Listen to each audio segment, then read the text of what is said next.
अस्सलाम वालेकुम। इस वीडियो में बात करेंगे कॉन्जेनिटल मेलफॉर्मेशंस ऑफ द नोज और पीएनएस की, जिसमें से जो सबसे इंपॉर्टेंट है जो कि एटलीस्ट इस वीडियो में से याद कर लेना है वो है कॉन्जेनिटल कोएनल एट्रीजिया।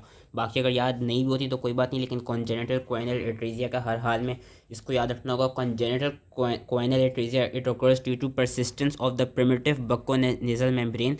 और जो एट्रीजिया होता है मोस्ट कॉमनली बोनी टाइप का देखा जाता है, लेकिन बोनी के अलावा it could either be membranous or could either be partly membranous and partly bony जो एट्रीजिया होता है। It could be complete or incomplete, unilateral or bilateral, लेकिन जो मोस्ट कॉमनली देखा जाता है वो ज़्यादातर कंप्लीट यूनिलेटरल एट्रीजिया देखा जाता है और ये ज़्यादातर फीमेल्स को क्या कहते हैं कॉमनली अफेक्ट करता है। क्लिनिकल फीचर्स इसके डिपेंड करते हैं basically depend upon the degree of severity and the involvement of the side of the knows.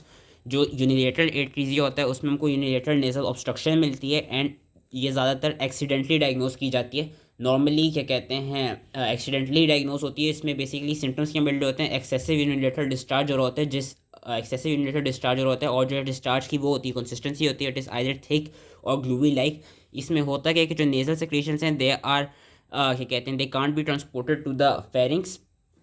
तो ये बस यूनिलेटरल एट्रीजिया का इतना सही था। जो बायलेटरल केसेस होते हैं, बायलेटरल केसेस याद रखना है कि they are more dangerous and ये ज़्यादातर इमरजेंसी सिचुएशन कॉज करा देते हैं, क्योंकि और ये ज़्यादातर ये कहते हैं एट द लेवल एट क्या कहते हैं at the time of birth emergency situation cause कराते हैं। और जो अगर कंप्लीट बायलेटरल एट्रीजिया अगर हुआ तो उस केस में आफ्टर बर्थ इमीडिएटली डेथ भी हो सकती है, क्योंकि हमने पिछली वीडियो में भी पढ़ा था कि जो न्यू बॉर्न होता है, हाँ, और जो न्यू बॉर्न होता है उसकी नेचुरली वो नोज से ही अपनी ब्रीदिंग करता है। ही और शी इज़ नॉट ये कहते हैं उसने अभी माउथ से ब्रीदिंग करना लर्न नहीं की होती।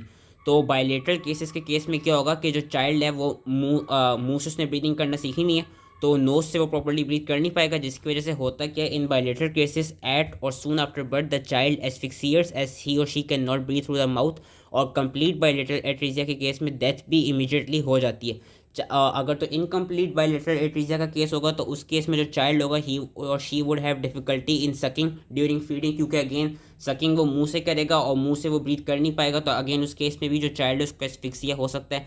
इसमें भी जो बायलेटरल एट्रीजिया होता है उसमें बायलेटरल नेजल डिस्चार्ज निकलता है जिसका अगेन कंसिस्टेंसी ग्लू लाइक होती है। और अगर तो इनकम्प्लीट बायलेटरल एट्रीजिया का केस हो और अगर तो उस केस में लेट सपोज चाइल्ड सर्वाइव कर भी जाए तो उस केस में क्या होगा, जो चाइल्ड होगा he or she would develop breathing through the mouth, लेकिन he or she would have problem during feeding and later on he or she would be failure to develop sense of smell and taste, क्योंकि again वो mouth से breathing कर रहा होगा तो sense of smell उसको सही से लर्न नहीं कर पाएगा और टेस्ट में भी उसको ये कहते हैं जो टेस्ट की सेंसेस होगी उसमें भी उसको थोड़ा सा मसला आएगा।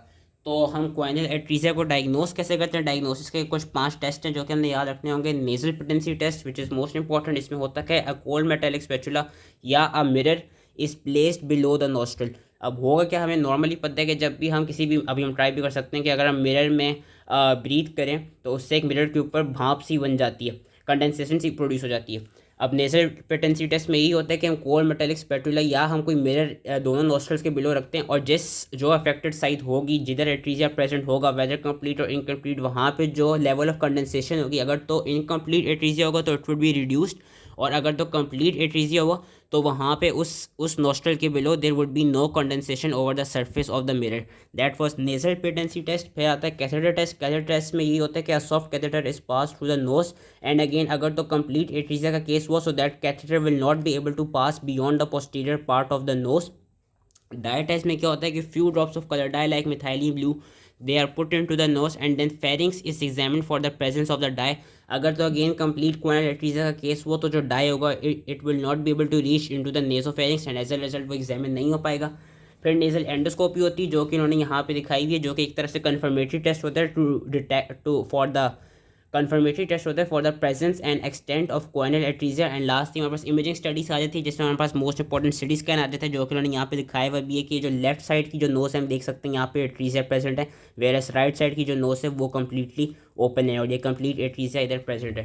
ट्रीटमेंट इसकी कैसे होती है, ट्रीटमेंट तो ज़्यादातर जो एट्रीजिया की ट्रीटमेंट होती है इट ऑकर्स बाय सर्जिकल और लेजर एक्सिजन थ्रू एंडोस्कोपिक ट्रांसनेसल और एंडोस्कोपिक ट्रांसपेरेटल अप्रोच। लेकिन इमरजेंसी केसेस में लेट सपोज कंप्लीट बायलेटरल एट्रीजिया का केस आ गया ड्यूरिंग बर्थ तो इमरजेंसी जो सिचुएशन होगी उसमें अगर तो क्या कहते हैं कोई और ऑप्शंस अवेलेबल ना हो तो हम ट्रैकियोस्टोमी करते हैं। वरना ट्रेकियोस्टोमी को ज़्यादा से ज़्यादा अवॉइड करना चाहिए क्योंकि इट इज़ काफ़ी रिस्की। हम क्या कहते हैं इसको ट्रीट कैसे करते हैं, जो ऑल्टरनेटिव ऑप्शंस आते हैं हमारे पास बायलेटरल एट्रीजिया को ट्रीट करने के, हम we could either use McGovern's nipple or we could do endotracheal intubation, जिसकी वजह से हम कंप्लीट बायलेटरल एट्रीजिया को ट्रीट किया जा सकता है। लेकिन अगर तो ये दो ऑप्शंस अवेलेबल ना हो देन हम ट्रेकियोस्टोमी पे जाते हैं to treat bilateral complete choanal एट्रीजिया।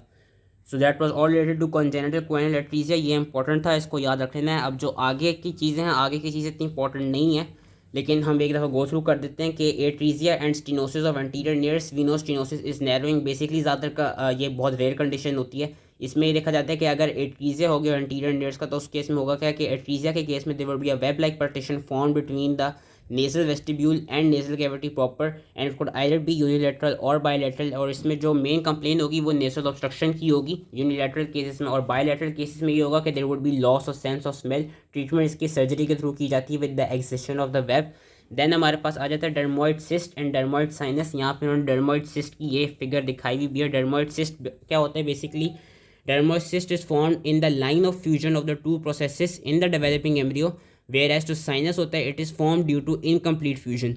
और ये ज़्यादातर प्रेजेंट कहाँ पे होता है, midline of the nasal region में प्रेजेंट होता है। एक स्वेलिंग सी होती है which is present on the bridge of the nose, जो कि उन्होंने यहाँ पे दिखाई हुई भी है डर्मोइड सिस्ट की। अब डिपेंड अपॉन कितनी बड़ी स्वेलिंग है, अगर तो बहुत लार्ज डर्मोइड सिस्ट हुई तो उस केस में जो नोज है उसकी ग्रॉस डिफॉर्मिटी भी हो सकती है। और अगर तो साइनस होगा डर्मोइड साइनस, तो साइनस के केस में हमें यहाँ पे एक साइनस लाइक ओपनिंग नज़र आ रही होगी। और इसकी भी ट्रीटमेंट कैसे होती है, by complete surgical excision of the cyst और साइनस। और जो बाकी कॉन्जेनिटल मेलफॉर्मेशन है उनके बस नाम याद रख लेने, aplasia of sinus, bifid nose, bifid nose जो कि यहाँ दिखाई हुई है, hypoplasia and hyperplasia of the maxilla. जो एप्लेजिया होता है साइनसिस का, उसमें ज़्यादातर ये देखा जाता है कि there is failure of pneumatisation, जो कि मोस्ट कॉमनली फ्रंटल साइनसिस को अफेक्ट करती है, लेकिन मैक्सिलरी और स्फीनॉइड साइनसिस भी इन्वॉल्व हो सकते हैं। So that was all related to congenital malformation. I hope easily समझ में आ गया। और मेन चीज़ जो इसमें इंपॉर्टेंट है जो याद रखनी है वो है कॉन्जेनिटल क्वानल एट्रीजिया, और जो इसके डायग्नोसिस के जो 5 टेस्ट हैं ये याद रख लेने।